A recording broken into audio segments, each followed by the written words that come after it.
The Virginia Cable Telecommunications Association and your local cable provider presents Cable Reports.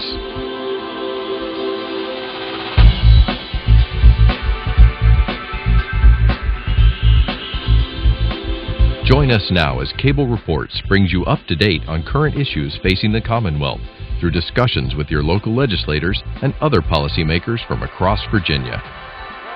General Assembly in the City of Richmond. I'm Woody Evans for Cable Reports and Comcast. And a very warm welcome to our guest, Delegate Rich Anderson. Welcome, sir. Thank you, Woody. Appreciate it. Glad to be here. Just started last Wednesday, I believe, the 2013 legislative session. Things have gotten off to a fast start, and you have less than 45 days now. Talk to us about what's going on. Well, this is, of course, the short session is constitutionally designated, and we'll be here for just a short 45 days, which means it'll be fast, it'll be furious. It is in long sessions that are 60 days long, but this odd year 45-day session will really be fast because we've got a full agenda and some really big issues to tackle. Tell us a little bit about the district you represent and your constituency. Well, like the other delegates, my district that I'm privileged to represent is about 80,000 citizens. And we stretch from the western edge of Occoquan in eastern Prince William County, just west of Interstate 95.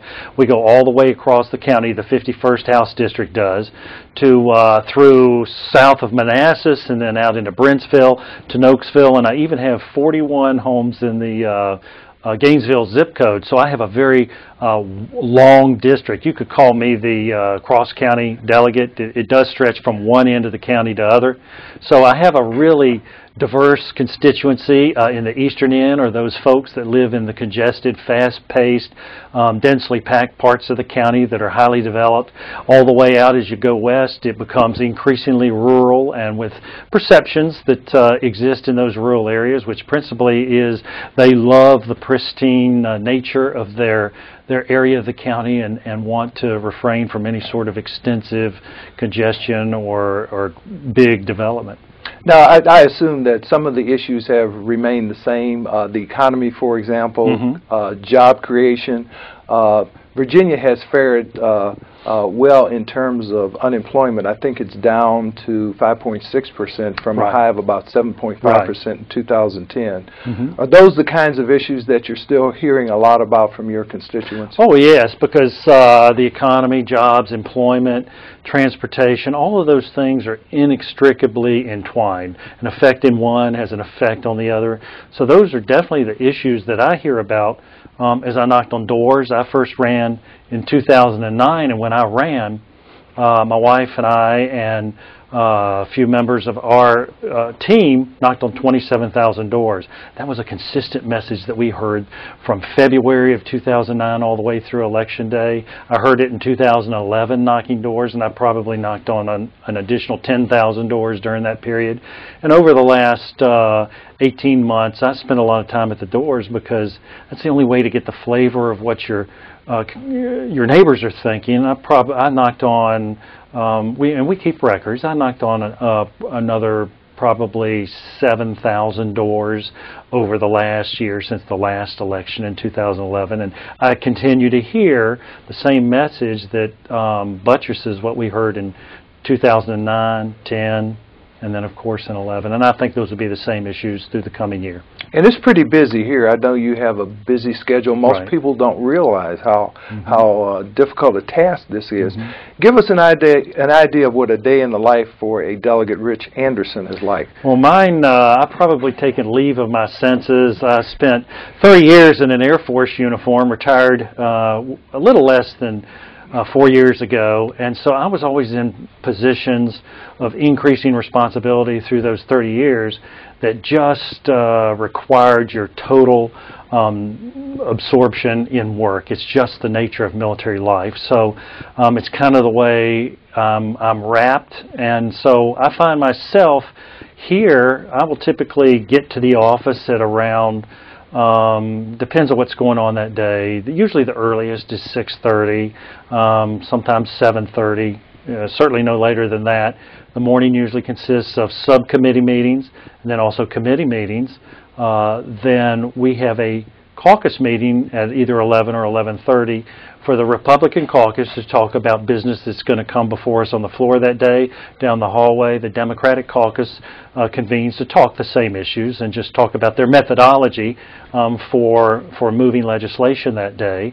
Then we'll go to the floor at noon. Right now, because it's the early part of the session and bills have not yet bubbled up from the committee structure, we're not hearing a lot of bills on the floor. In fact, we've heard none. But starting in the next few days, bills will start making it out of the committees and come to the floor. So right now, that 1 hour session that we have on the floor will extend to 2, 3, 4 hours. And at its most congested point, we can be here till very late afternoon or early evening. Then after our floor session, we're usually back to committee meetings. I'm on 4 committees, so I spend my life in subcommittee and committee meetings. But it's really interesting because it's all about how a citizen legislature operates and makes public policy for the people of Virginia. And of course, you have visitors from time to time, and I understand you have some important visitors today. Tell us about those visitors. Right. Well, today we're on day 2 of what we call our Future Delegate Program. We have a young man from Prince William County by the name of Jonathan Sauter, and he and his father are down here today. And what that program consists of is we bring in every day while we're in session, so 5 days a week, one student, grades 7 through 12 in Prince William County in the 51st District, and that student stays with me all day. He's seated kind of right outside the studio right now watching this broadcast, this interview.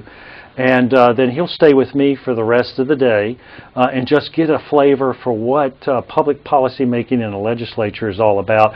My whole goal is to instill in young people a desire to get involved in public service, to engage in the civic life of the community. It makes no difference to me if they hail from a Republican or a Democratic or an independent family. What's important is that they get involved in the civic life of their community. That's what it's all about. Congratulations to you and the young man in that program. Now, one of your counterparts was here earlier today, Senator George Barker. Right. And I know you and he are working on an important piece of legislation that involves us all. Some of us are more guilty than others in terms of texting while driving. Right. So give us an idea of what that legislation is attempting to do. Well, it's attempting to correct a very real problem in the Commonwealth of Virginia, and in fact in all the 50 states, but for the piece we control, that's obviously Virginia. Last year I carried a texting while driving bill, which was a very simple bill that started us on the path to addressing and rectifying this problem. The committee that heard the bill thought that it wasn't ready for prime time, so it didn't make it out of the subcommittee. Senator Barker also had a similar bill over in the Senate. It did make it out of the Senate, and it didn't make it out of the same House committee once it was heard there. So Senator Barker and I in past years have carried bills together, and when we've teamed up, it seems like we've had a fairly high success rate. I live in Senator Barker's district, the 39th Virginia Senatorial District, and so we decided to team on this. We've crafted a bill which is very basic, but it does 2 things. First of all, it takes the offense of texting while driving and moves it from a secondary to a primary offense. Today, under Virginia law, a police officer, if he sees you texting, he can't stop you. He has to stop you because of another offense, such as speeding or a tail light that's out, and if he discerns that you've been texting, then that secondary offense, he can write a citation for that. This will take it from a secondary to a primary offense, puts focus on the offense. The second thing is it takes what is, I believe it's a $20 fine, which is very negligible and has no deterrent value, and takes it to $250 for a first offense and $500 for each offense thereafter. So we think it has teeth. I've asked the Office of the Attorney General to look at it and pass muster on it because I want to make sure it's legally sufficient. So Senator Barker and I are going to work that together. I'll work it on the House side. He'll work it on the Senate side. And there are multiple texting while driving bills in play right now, and my hope is that perhaps I'll be selected to carry the eventual bill where they roll all these diverse bills together. We'll see. That'll be the decision of the House leadership. Now, what are we talking about in terms of any studies that have been done that demonstrate how often people are involved in accidents as a result of texting while driving? Well, I've got a very good illustration, and one of the reasons why I do have a very strong feeling about this. We concluded the 2012 legislative session in March of last year, and in May I got a phone call at home from two sisters who, middle-aged ladies in Prince William County, whose brother had been killed the month before by a texting driver. The brother was trying to load something in a truck. A texting driver ran off the road, severely injured the brother. He died within days. And there was a state trooper helping him by the side of the road load something that had fallen off the truck. The state trooper had to be medically retired because of the severity of his injuries, so it's a very real problem. I'm a member of an organization called NCSL, the National Conference of State Legislatures. I'm on the governing body, the executive committee of the organization. So I have an ample opportunity, roughly a half dozen times a year, to go to meetings at various venues in the country where I have the opportunity to sit down from my companions, my colleagues, from the other 49 states and from Puerto Rico. And I can tell you it's a very real problem in every state. To drive while texting is a distracted state that approaches severe intoxication, alcohol intoxication. That's severe. And that's severe. All the studies have validated that. The National Transportation Safety Board, the premier safety organization in the country, has advocated for a complete ban on texting while driving. I come to Richmond probably every week when we're not in session. I'm on quite a number of outside boards and commissions that have meetings in Richmond, so I drive here frequently. I see no less than 20 texters in the hour-and-a-half drive from my exit on 95 in Prince William to the exit just next to the Virginia State Capitol. So it's a very real problem. Interesting. Let's turn to another subject. You mentioned your military service, Right. and thank you for your service. Thank you. Tell us a little bit about the leadership role you have taken in terms of Veterans Affairs here. Well, because of my background, my colleagues in the House elected me to be chairman of the General Assembly Military and Veterans Caucus, which is an informal body. It actually consists of all 140 members of the legislature, because to be a member of that, one does not have to be a veteran. Our criteria is one must be interested in and support veterans and military issues. And of course, by my book, that's all 140 members of the House. It's a great area where everyone, regardless of party, regardless of the House in which you serve, can be a part. And Virginia has consistently been a veteran-friendly state. One of Governor McDonnell's goals, and a companion goal of the General Assembly, is to in fact make Virginia the most veteran-friendly state in the country. Of course, it's a hard metric to measure, but we were definitely there. And I hear that from my colleagues from other states through the National Conference of State Legislatures. We are recognized for being a very veteran-friendly state. So the caucus becomes, in effect, a clearinghouse for military and veterans bills and other initiatives. We meet once a week while we're in session, and I try to stay in email communication with members of the caucus when we're outside of session.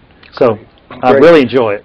I know at least last year or over the past several years, the governor has had a number of other initiatives to try to encourage returning veterans from Iraq, Afghanistan, and other places throughout the world to start businesses. Right.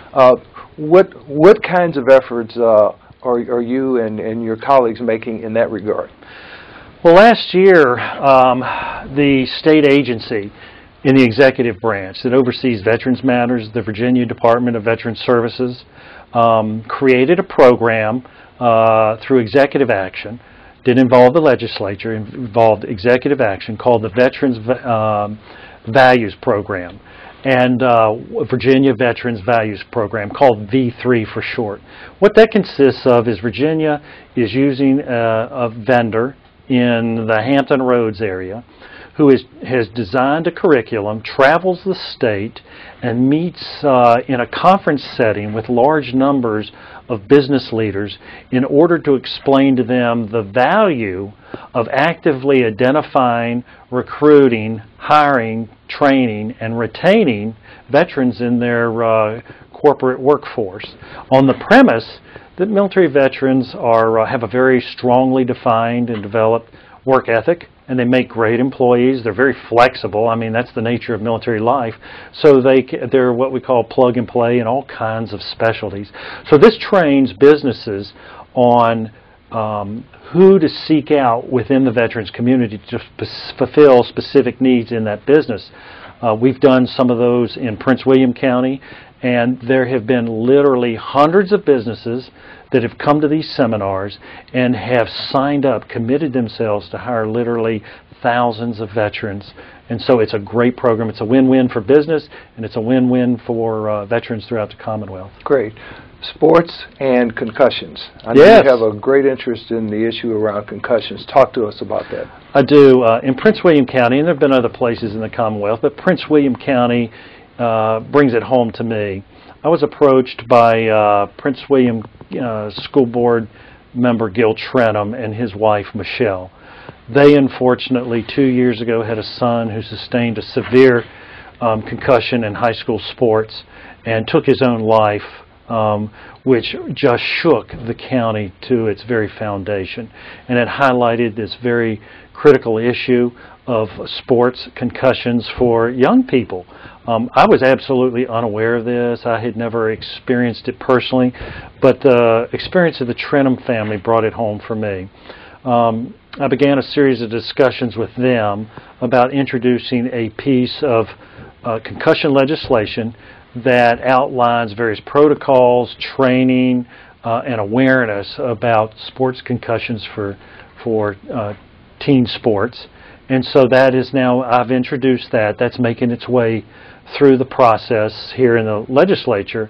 I thought it would be a relatively quiet, very locally contained bill, but what I found is I've received dozens and dozens of contacts from citizens of Virginia who have an interest in this because they've had a family member or a friend sustain one of these severe concussions. I've had physicians contact me. I've just had a large cross-section of Virginia citizens. So my hope is that we can move through the process and come out at the far end with a piece of legislation that does some good for young people who are involved in school sports. Has there been any opposition to it? So far, I've heard none. But I've got to get the stakeholders together in the next couple of days to take a look at that, to gauge if there is any, so that we can address that. And I'm like any piece of legislation that I sponsor, I'm not so wedded to the legislation that I'm not willing to talk about alternative views and a better way to construct this bill. So backtracking to your legislation on distracted driving, texting while driving.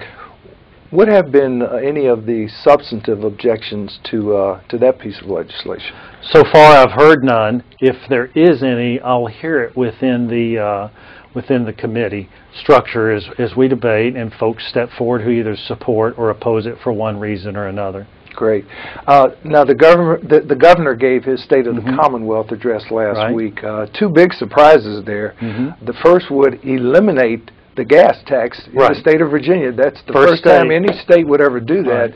The other big surprise has already bit the dust, at least in the House of Delegates, and that's the automatic renewal of voting rights for nonviolent felons. Talk to us about those two matters, and let's start with the one that bit the dust yesterday.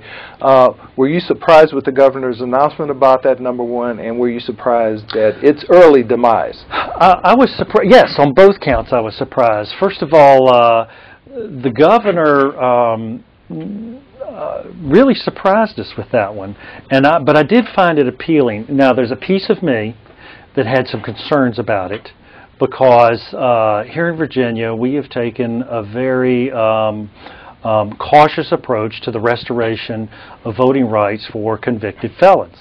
On the surface, I had some concerns about it, but as I looked at it in greater depth, because it's centered on nonviolent felons, I had a greater comfort level. Then as I looked at it even further, I learned, and I'm a non-attorney, I'm not a lawyer, I found that Virginia defines certain crimes as either violent or nonviolent. To be quite honest, there were some crimes in that nonviolent category that caused me concern. So I really wanted to have the opportunity to discuss that through the process. My approach would have been to try to shape the conversation in such a way where we just didn't do a blanket restoration for all nonviolent felons, but instead that we would define specific offenses to automatically restore. I think it was a good first step by the governor. I wish it had gone a little further than the subcommittee, so we could have debated it further. But because we've now had the leader of the Republican Party in the Commonwealth of Virginia introduce it, I don't think it is a dead conversation. I think it will endure in successive legislative session. I think it's worthy of our discussion and focus.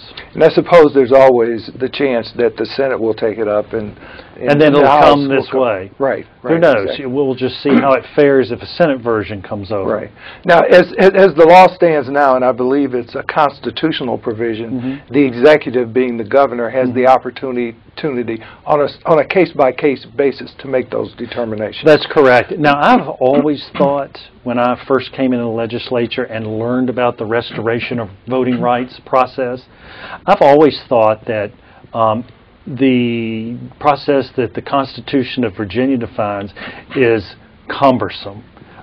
It places on the governor the sole responsibility for making those decisions. So here is the leader of the Commonwealth of Virginia, responsible for 8 million citizens of Virginia, and he is the sole person that can address and make those decisions.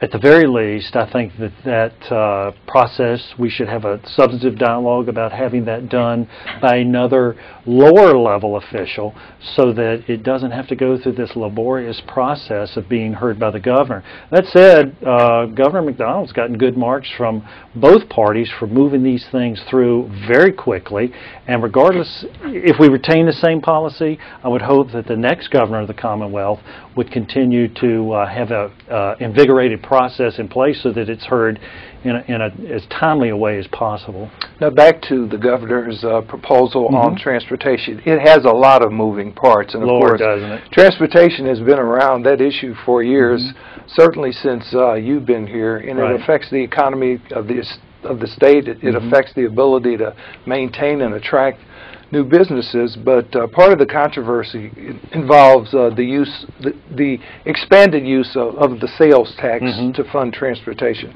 Talk to us about that issue. Well, the governor's transportation plan, this is his last chance to address it. It is very crucial to him personally that it be addressed. He talked about it in his 2009 campaign, and he's wanting to make good on that before his term concludes in the next year. The plan consists of eliminating the gas tax that has been in place since 1986 at 17.5 cents a gallon. The difficulty is because of greater fuel efficiency and the fact it's not indexed to inflation but has remained level, it's less than half the value today than it was in 1986. And so we need to look at some alternative method. And so his proposal, of course, is to eliminate the gas tax. We would be the first state in the nation to eliminate its gas tax, and to, in its place, substitute an increase to the 5% Virginia sales tax, general sales tax, to 5.8%, and dedicate that additional 0.8%, less than 1%, to transportation. Along with that, he's proposed, increasing several motorist fees to include $100 fee for vehicles that use alternative fuels, correct, I believe. Correct, those sorts of things. So that is now in the pipeline. It's obviously the focus of considerable attention. There are several other proposals that are floating around. Senator John Watkins has a proposal, and I believe there's several others. I think in the end that we will end up with perhaps some sort of hybrid plan when we come out of this. I will be very disappointed if we get out of here without some way to identify a replenishing source of funding so that we don't have to every year take $350 to $500 million. It depends on who you ask what the number is, but roughly $500 million out of the road construction account in the Transportation Trust Fund and move that over to the Highway Maintenance and Operation Fund, the HMOF, which is the road maintenance funds. So we've got to stop that crossover of money, and it's going to take the best work of the Republican and Democratic caucuses of the House and Senate.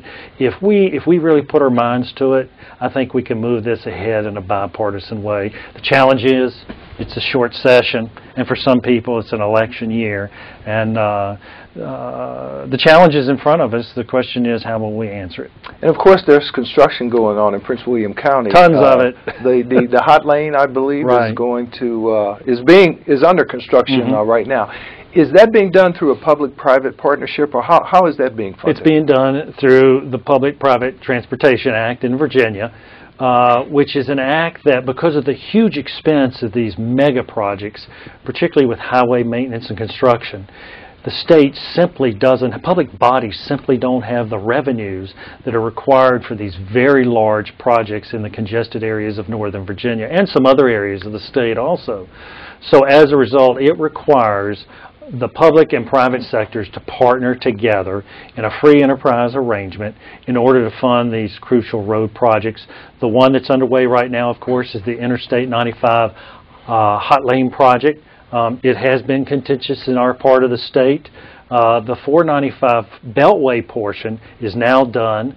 And they have commenced, they've done the groundbreaking for the 395 portion. Its projected completion date is, I believe, November of 2014, so right at 2 years from now.